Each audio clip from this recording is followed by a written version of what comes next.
Hello friends, I hope you all are taking utmost care. Friends, आप सभी BEd और DElEd aspirants हैं, तो मैं उम्मीद करती हूँ कि आप सभी जानते होंगे कि कोई भी काम करने के लिए मोटिवेशन और एप्रिसिएशन कितना ज़रूरी होता है।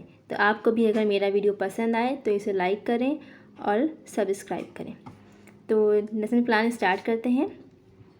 ये लेसन प्लान क्लास 6 का है। सब्जेक्ट है हमारा मैथमेटिक्स और टॉपिक है डेटा हैंडलिंग। इसे स्टार्ट करते हैं। लेसन प्लान हमारा स्टार्ट होता है जनरल ऑब्जेक्टिव से। जनरल ऑब्जेक्टिव्स वो ऑब्जेक्टिव्स होते हैं जो हमें ये बताते हैं कि जो भी हम सब्जेक्ट पढ़ाने जा रहे हैं या फिर हम हमारे सब्जेक्ट के थ्रू हमारे बच्चे में कौन सी क्वालिटीज़ डेवलप कर रहे हैं।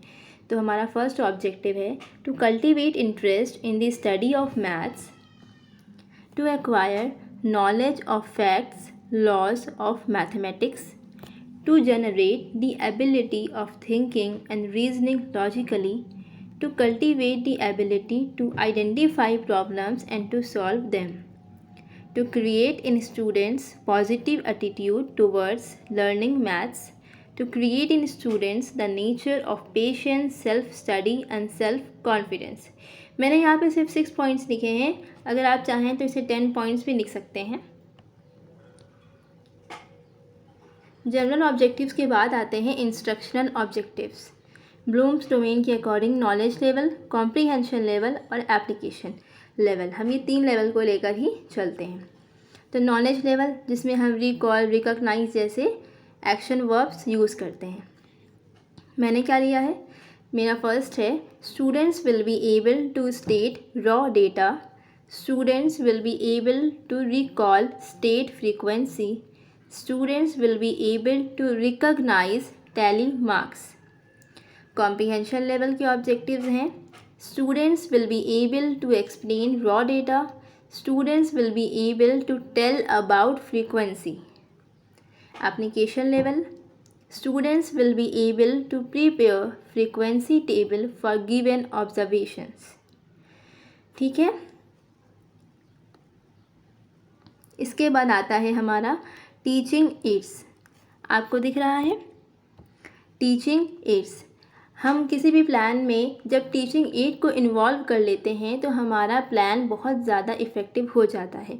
किसी भी प्लान को जब हम पढ़ाते हैं या जनरली भी जब हम क्लास में जाते हैं तो ये जब हम ऑडियो विजुअल एड्स का यूज़ करते हैं या फिर किसी भी टीचिंग एड का, चार्ट का, मॉडल का या किसी भी तरह का कोई भी ऑब्जेक्ट यूज़ कर लेते हैं तो ये बच्चों की अटेंशन सीख करता है।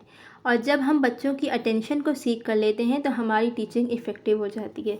इस लेसन प्लान में जो मैंने टीचिंग एड यूज़ किया है वो है डाइस। अब हमारे बच्चे की प्रीवियस नॉलेज क्या है? Students know about numbers. हम उसे डेटा हैंडलिंग पढ़ाने जा रहे हैं तो उसे नंबर्स के बारे में एटलीस्ट पहले से पता होगा। इसके बाद आता है हमारा इंट्रोडक्टरी पार्ट, यानी हम हमारे चैप्टर का इंट्रोडक्शन कैसे देंगे, हम उसे स्टार्ट कैसे करेंगे। प्यूपिल teachers activity and students activity, ये 2 कॉलम हमारे इंट्रोडक्शन पार्ट के अंदर आते हैं। प्यूपिल टीचर्स एक्टिविटी में टीचर क्या कर रहा है?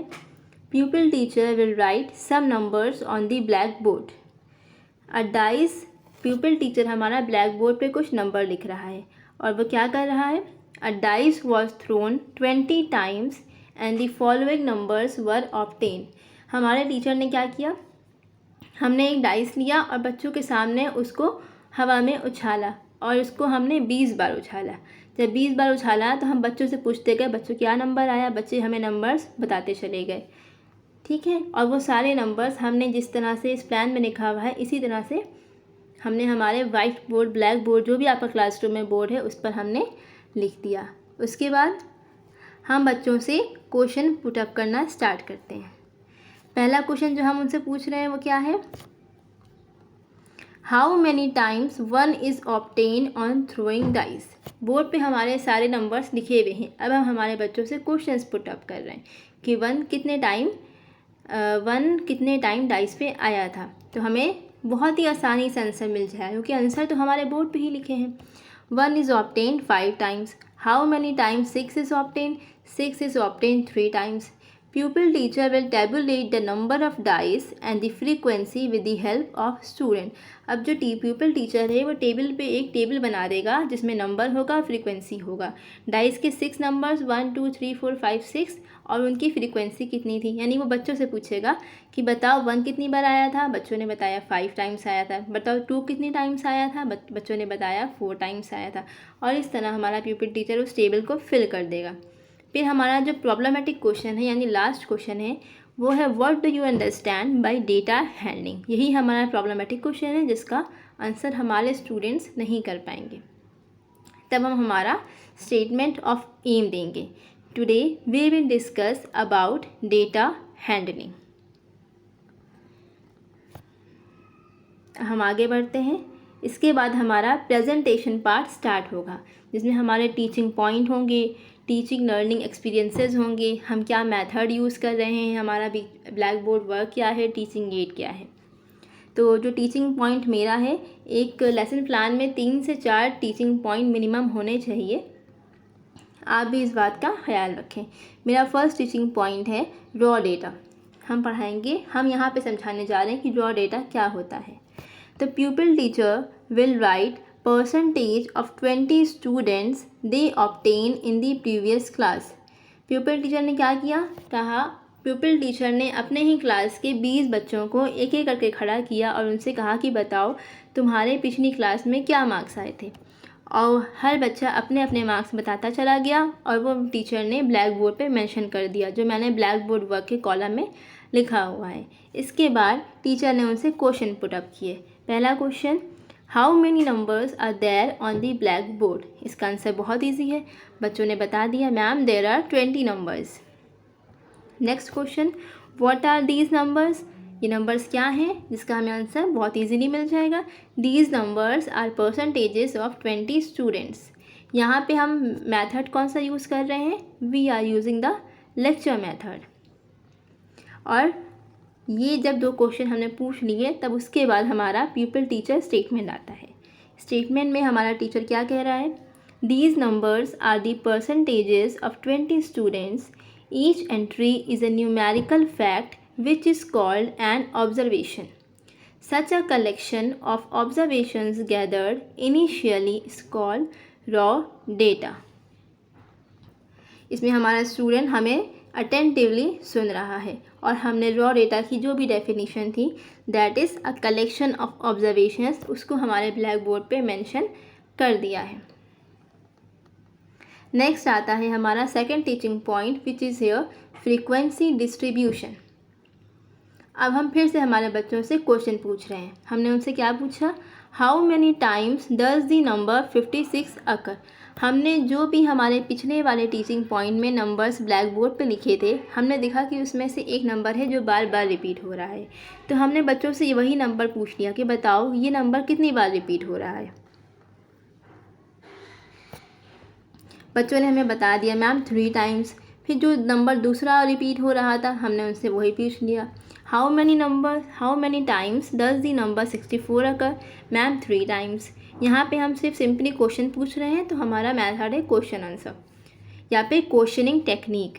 प्यूपिल टीचर का स्टेटमेंट क्या है, the numbers of times a particular observation और data occurs is called its frequency. For example frequency of 56 is 3। कितनी आसानी से हमारे बच्चे समझ जाएंगे कि फ्रीक्वेंसी क्या होती है।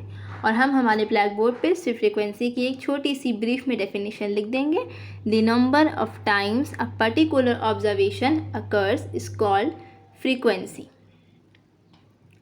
Frequency distribution of percentages of 20 students. फिर उन्हीं 20 स्टूडेंट्स की जो परसेंटेजेस थी उसकी एक फ्रीक्वेंसी डिस्ट्रीब्यूशन टेबल हम हमारे ब्लैक बोर्ड पे बना देंगे।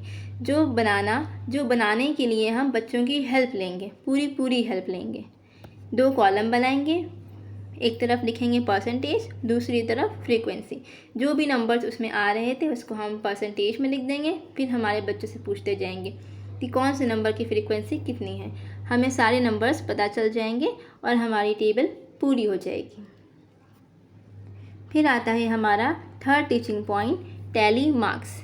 अब हम पढ़ाने जा रहे हैं कि टैली मार्क्स क्या होते हैं। यहाँ पे हम पहला क्वेश्चन पूछ रहे हैं, what is the frequency of 60 in the table. उस टेबल में 60 भी था तो बच्चे हमें बड़े आराम से बता देंगे। Ma'am frequency of 60 is 7। Pupil teacher will add percentage of one more student in the given table, say 60 occurs 7 times। ठीक, 60 जो है वो 7 टाइम्स है, 60 की फ्रीक्वेंसी 7 टाइम्स है। प्यूपिल टीचर का स्टेटमेंट क्या होगा, when the number of observations is large we may not are in a position to find the frequencies of various observations by counting. In such cases we use tally marks or tallies. Tallies are generally marked in a group of 5 or quick and easy counting. The fifth tally mark is marked diagonally across the earlier 4 such as। फिर हम उन्हें ऐसे बता देंगे कि tally marks कैसे होते हैं। हम 4 लाइंस खींचते हैं और जब फिफ्थ होता है तो उसको हम डायगनली क्रॉस कर देते हैं। हम उन्हें ये भी बताएंगे कि हम चाहे लेफ़्ट से राइट क्रॉस करें या फिर राइट से लेफ़्ट, इससे कोई फ़र्क नहीं पड़ता है। और ये दोनों बातें हम हमारे स्टूडेंट्स को इसी टाइम बता देते हैं ताकि उनका बेस क्लियर रहे। इसके बाद आता है हमारे तीनों टीचिंग पॉइंट पूरे हो गए हैं। अब हम आते हैं हमारे इवैल्यूएशन पार्ट पर। इवैल्यूएशन में हमारे क्या क्वेश्चंस हैं, what do you mean by raw data, what is frequency, prepare a frequency table for the data. जिसके बाद हमारी जो ब्लैक बोर्ड समरी है वो कुछ इस तरह से बन जाती है। इस प्रेजेंटेशन में ये समरी एक ब्लैक बॉर्डर के अंदर बनी हुई है, पर एडवाइस है या फिर सजेशन है कि आप इसे एक ब्लैक चार्ट पेपर पर ही बनाएं। इसके बाद instruction and supervision. Pupil teacher will instruct the students to copy black board summary and will supervise their written work. Recapitulation work आप जानते हैं, जो आप अपने साथ एक ब्लैक कलर का पोर्टेबल ब्लैक बोर्ड लेकर चलते हैं, उसका नाम मुझे याद नहीं आ रहा, थोड़ा टाइम हो गया मुझे पढ़े हुए। इसमें मैंने कुछ क्वेश्चंस पुट अप किए हैं। ये क्वेश्चन जनरली बहुत इजीली क्वेश्चंस होते हैं, जैसे matching the words, fill in the blanks, इस तरह के इजी क्वेश्चंस इसमें रखे जाते हैं, बहुत लेंथी क्वेश्चंस नहीं रखते हैं। A collection of observation is known as dash, the number of times an observation occurs is called its dash, tally marks are generally marked in a group of dash. Students इसको फिल करेंगे या फिर आप किसी एक स्टूडेंट को बुलाकर भी इसे फिल करवा सकते हैं। फिर आता है हमारा last part, homework. The result of a science test is as follows. हमने साइंस टेस्ट के कुछ मार्क्स रिज़ल्ट बोर्ड पर लिख दिया। फिर हमने हमारे बच्चों से कहा make a frequency table for the above data. तो ये लेसन प्लान यहीं पे ख़त्म होता है।